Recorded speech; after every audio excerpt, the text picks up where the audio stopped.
যখন পৃথিবী ভরে উঠেছিল অন্যায়, লোভে, ক্ষমতার লালসায়, যখন মানুষ ভুলে গিয়েছিল ধর্মের পথ, তখনই মানবজাতির কল্যাণের জন্য জন্ম নিল এক অনন্ত জ্ঞান, শ্রীমদ্ ভগবদ্ গীতা।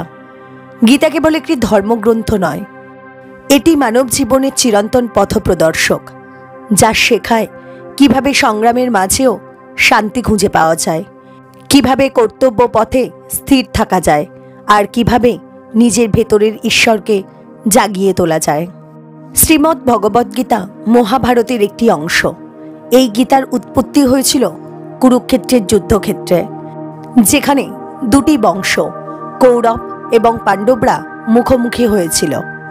যুদ্ধ শুরু হওয়ার ঠিক আগে অর্জুন, পাণ্ডবদের অন্যতম শ্রেষ্ঠ যোদ্ধা, নিজের আত্মীয় স্বজন, গুরু, বন্ধুদের বিপরীতে দাঁড়িয়ে দ্বিধাগ্রস্ত হয়ে পড়েন। তিনি বলেন, কিভাবে আমি আমার প্রিয়জনদের হত্যা করব? এ কেমন ধর্মযুদ্ধ? তখনই তার রথচালক, তার পরম বন্ধু ও ঈশ্বরের অবতার ভগবান শ্রীকৃষ্ণ তাকে উপদেশ দিতে শুরু করেন। এই উপদেশই পরবর্তীকালে শ্রীমদ্ ভগবদ্গীতা নামে পরিচিত হয়। গীতা মূলত একটি সংলাপ অর্জুন ও শ্রীকৃষ্ণের মধ্যে। এখানে প্রশ্ন আছে, দ্বন্দ্ব আছে, জ্ঞান আছে এবং তার মধ্যেই আছে মুক্তির পথ। গীতা শুধু হিন্দু ধর্ম নয়, সমগ্র মানব জাতির জন্য এক অমূল্য রত্ন। গীতার প্রতিটি শ্লোক এমনভাবে রচিত যাতে জীবনের যে কোনো সমস্যার মধ্যে থেকেও মানুষ দিশা খুঁজে পায়। আসলে গীতা শেখায়, ফলের আশা না করে শুধু কর্ম করে যাও। এই এক কথার মধ্যেই লুকিয়ে আছে পুরো জীবনের দর্শন। গীতা আমাদের শেখায় মানব জীবন নিজেই এক অন্তহীন যুদ্ধক্ষেত্র। আমাদের ভেতরে প্রতিদিন যুদ্ধ চলে, ভালো মন্দের, আশা বা হতাশার, কর্তব্য অলসতার মধ্যে। অর্জুন যেমন রথে বসে দ্বিধায় পড়েছিলেন, আমরাও ঠিক তেমনই প্রতিদিন কোনো না কোনো সিদ্ধান্তের সামনে দাঁড়াই। কোনটা ভুল, কোনটা ঠিক, কি করব কি করব না।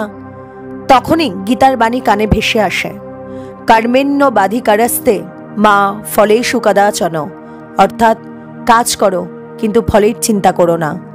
এই বাণী কেবল যুদ্ধক্ষেত্রের নয়, আমাদের প্রতিদিনের জীবনের পথপ্রদর্শক। যখন আমরা হাল ছেড়ে দিতে চাই, গীতা যেন কানে কানে বলে, উঠে দাঁড়াও, তুমিই অর্জুন।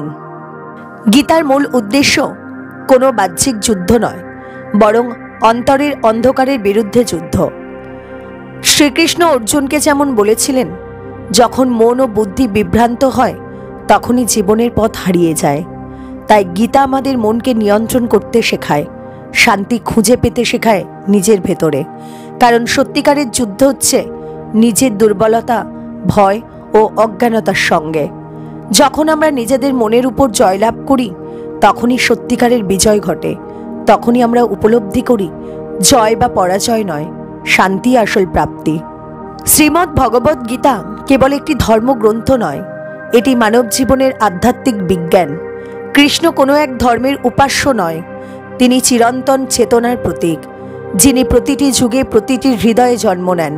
যখনই ধর্ম বিপন্ন হয়, যখনই মানুষ পথ হারায়, ইয়াদা ইয়াদা হি ধর্মস্য গ্লানির্ভবতু ভারত। এই বাণী তাই কেবল অতীতের গল্প নয়, এটি এক চিরন্তন সত্য। প্রতিবার যখন অন্যায় বাড়ে, মানুষের হৃদয়ে কৃষ্ণরূপে জ্ঞান জেগে ওঠে। তিনি বাইরে নন, আমাদের ভেতরেই আছেন, যিনি আমাদের চোখে আলো দেন, মনে সাহস দেন আর অন্তরে শান্তি আনেন। গীতার একদিক বলে কর্ম করো, আর একদিক বলে ভক্তি রাখো। দুয়ের মিলেই সৃষ্টি হয় পূর্ণতা। যে শুধু ভক্ত কিন্তু কাজ করে না, সে অসম্পূর্ণ। যে শুধু কাজ করে কিন্তু ভক্তিহীন, সেও ক্লান্ত হয়। গীতা শেখায়, যে ভক্তি সহকারে কর্তব্য পালন করে সেই সত্যিকারের যোগী। ভক্তি মানে অন্ধবিশ্বাস নয়, ভক্তি মানে হৃদয়ের আত্মসমর্পণ, যেখানে অহংকারের কোনো স্থান নেই। যখন আমরা বলি আমি করি না, ঈশ্বর করান, তখনই আমাদের কাজ নিঃস্বার্থ হয়ে যায়, তখনই আমরা কৃষ্ণ চেতনায় পৌঁছে যাই। গীতা আমাদের শেখায়, আত্মা কখনো মরে না, কখনো জন্মায় না। শরীর নশ্বর কিন্তু আত্মা অমর। যা জন্মেছে তা একদিন মরবেই, কিন্তু আত্মা চিরন্তন, অক্ষয়, অবিনশ্বর। এই উপলব্ধি মানুষকে সাহসী করে তোলে। মৃত্যু তখন আর ভয় নয়, বরং এক পরিবর্তন। যেমন পোশাক পুরনো হলে মানুষ নতুন পোশাক পরে, তেমনি আত্মা পুরনো শরীর ছেড়ে নতুন রূপে আসে। এই জ্ঞানী মুক্তির বীজ। যে এই সত্য বুঝেছে তার কাছে পৃথিবীর সব ভয় মুছে যায়। আজকের দিনে মানুষ যতটা প্রযুক্তিতে উন্নত হয়েছে, ততটাই মন থেকে দুর্বল হয়েছে। উদ্বেগ, প্রতিযোগিতা, অবসাদ, হিংসা, এই সব যেন প্রতিটি ঘরে ঘরে বাসা বেঁধেছে। কিন্তু গীতার বাণী আজও তেমনই কার্যকর। যে নিজের মনকে জয় করতে পারে, তার কাছে পৃথিবী জয়। এই যুগে যখন মানুষ বাইরের সাফল্যের পিছনে ছুটছে, গীতা আমাদের মনে করিয়ে দেয় সত্যিকারের সাফল্য আসে অন্তরের শান্তি থেকে। গীতা আমাদের শেখায় নিজের কাজ করো নিষ্ঠার সঙ্গে, অন্যের সাথে তুলনা নয়, নিজের উন্নতি আসল। যে মন স্থির তার জীবন স্থিতিশীল। যে মন ভক্তিতে পূর্ণ তার পথ কখনো অন্ধকার হয় না। গীতা কেবল ধর্ম নয়, এটি এক আত্মশিক্ষার গ্রন্থ, যেখানে প্রতিটি শ্লোক মনোবিজ্ঞানের মতো কাজ করে। যদি মন দুর্বল হয়, গীতা সাহস দেয়। যদি মন অহংকারী হয়, গীতা বিনয় শেখায়। যদি মন বিভ্রান্ত হয়, গীতা পথ দেখায়। প্রতিটি অধ্যায় যেন এক মানসিক থেরাপি, যা ধীরে ধীরে মানুষকে পরিশুদ্ধ করে তোলে। যে প্রতিদিন গীতার এক শ্লোকও পড়ে, সে বুঝতে শেখে জীবন আসলে এক শিক্ষার যাত্রা। ভালো মন্দ, সুখ দুঃখ সবই শিক্ষক। সব অভিজ্ঞতা আমাদের ঈশ্বরের কাছেই পৌঁছে দেয়। গীতা কেবল এক পবিত্র ধর্মগ্রন্থই নয়, এটি মানুষের জীবনের চিরন্তন সঙ্গী। গীতা আমাদের কি কি শেখায়? গীতা শেখায় কর্মই ধর্ম। ফলের প্রত্যাশা না করে নিজের কর্তব্য সম্পূর্ণ নিষ্ঠার সঙ্গে করতে হবে। মনকে নিয়ন্ত্রণ রাখা। মনই আমাদের বন্ধু, আবার শত্রুও। তাকে শাসন করতে পারলে মানুষ ঈশ্বরকে পায়। সমতা। সুখ দুঃখ, লাভ ক্ষতি, জয় পরাজয় সবকিছুকে সমভাবে গ্রহণ করতে হবে। অহংকার ত্যাগ। আসলে আমি শরীর নই, আত্মা। আত্মা কখনো মরে না, কখনো জন্মায়ও না। ভক্তি ও জ্ঞান। কৃষ্ণ বলেন, যে ভক্তি করে সে আমার প্রিয়। জ্ঞানের সঙ্গে ভক্তি মিলেই মুক্তি দেয়। আজকের জীবনে গীতার প্রাসঙ্গিকতা অটুট কেন? আজকের পৃথিবীতে মানুষের সবচেয়ে বড় সমস্যা হলো অস্থিরতা। চাকরি, সম্পর্ক, অর্থ, স্বপ্ন, প্রতিটি ক্ষেত্রে উদ্বেগ ও প্রতিযোগিতা। এই অবস্থায় গীতার বাণী যেন শান্তির বার্তা নিয়ে আসে। যেমন শ্রীকৃষ্ণ অর্জুনকে বলেছিলেন, যখন মন দুঃখে ভরে যায়, তখন জ্ঞান ও ভক্তি একসাথে পথ দেখায়। গীতা শেখায় কেবল ধর্ম নয়, আত্মবিকাশ। এটি এক মনস্তত্ত্বের বিজ্ঞান, যা মনকে স্থির ও দৃঢ় করে তোলে। ভগবান শ্রীকৃষ্ণ বলেন, ক্লৈবং মা স্ম গম পার্থ। হে অর্জুন, এই দুর্বলতা তোমার শোভা পায় না।